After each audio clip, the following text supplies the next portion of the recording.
kwamba mimi ninatembea hivi, mimi ninatembea hivi, lakini kwenda kumwangalia kiundani, haiko kile ndio anaishi. Sikia nikwambie, wakati unaanza kuweka matendo yako vizuri, wakati unaanza kujiweka sawa, wakati unaanza kujiweka vizuri sana, kweli na kuhakikishia utapendeza kwanza Mungu aliye juu mbinguni, na utapendeza pia binadamu. Haleluya, haleluya.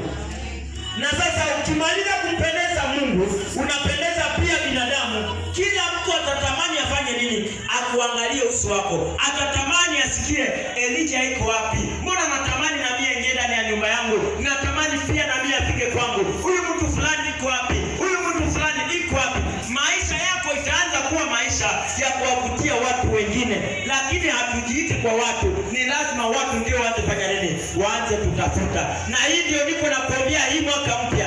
Acha watu wazuri waanze kukutafuta. Wewe usianze kuwatafuta watu.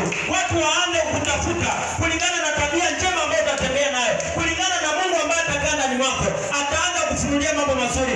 Acha watu wazima waanze kukutafuta na kuanza kusikia. Natamani nimwangalie Mapendo. Natamani nimwangalie Baba Panuku jinsi anaongea. Jina la Bwana libarikiwe. Jina la Bwana libarikiwe. Watu ni lazima wakutafute. Kila mahali utapita wakutafute. Kili kiona pasa tafutiwa. Ndani ya mji wa Goma unapaswa tafutiwa. Ndani ya mji wote wa Goma na ndani ya nchi yote mzima, ndani ya ulimwengu wote mzima, ni lazima watu wakutafute. Haleluya, haleluya. Hii ndio maombi yangu kwako ndani ya mwaka mpya hii. Hii ndio maombi yangu kwako ndani ya mwezi mpya hii ambao tumeanza leo. Watu waanze kukutafuta kulingana na ile zawadi ambayo iko ndani mwako. Watu waanze kutafuta na wala si wewe ndio utawatafuta watu. Ndio. Haleluya, haleluya. Amen. Sasa watu watakutafuta kulingana na jinsi ya vile wewe utajipanga kwanza kiroho na vile utajipanga kimwili. Kuna watu wengi hapa ambao anaanza asubuhi mpaka inafika magharibi iko tu televisheni iko naangalia. Kuliko ashikwe na kanda ya kiroho, anasema mbona nimemuona Kalambai iko naimba pale, na mie siku gani wataniangalia niko naimba pale. Anaanza unda mbinu, anaanza unda maono yenye itasababisha watu waanze naye kumtafuta. Itasababisha watu waanze tamani zawadi yake.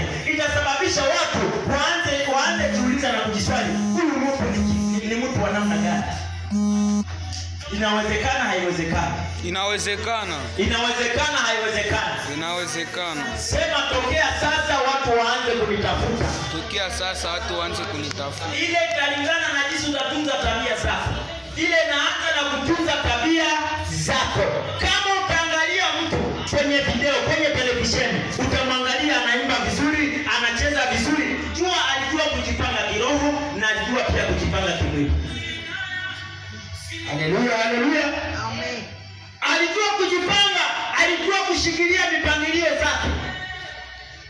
Ndipo utamwangalia kila mtu anatamani amsikie.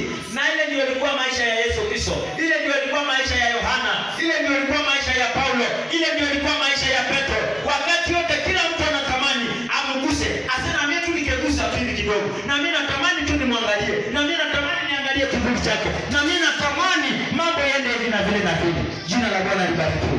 Amen. Ni lazima maisha yako ivutie watu.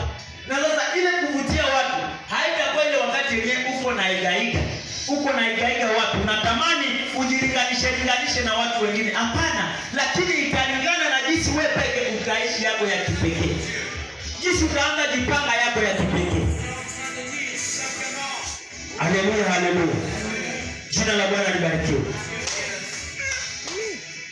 Ile tatokana na jinsi utaanza kujipanga wewe mwenyewe. Sikia. Leo Lumumba mwenyewe uliona mkati. Haiko tena mwenzetu leo. Jutu alishinda haiko nafanya hivi mkono hivi. Mkono yulu. Anaweka mkono hivi. Amebose ile pratique ameibose pendant combien d'années unajua? Ameibose pendant 13 ans selon témoignage zake. 13 ans anajifutaka tu kuweka mikono hivi juu. Saa 20 minutes anabakia kwa mikono hivi juu. Wakati waliangalia mkane wanasema huyu ni mtu gani?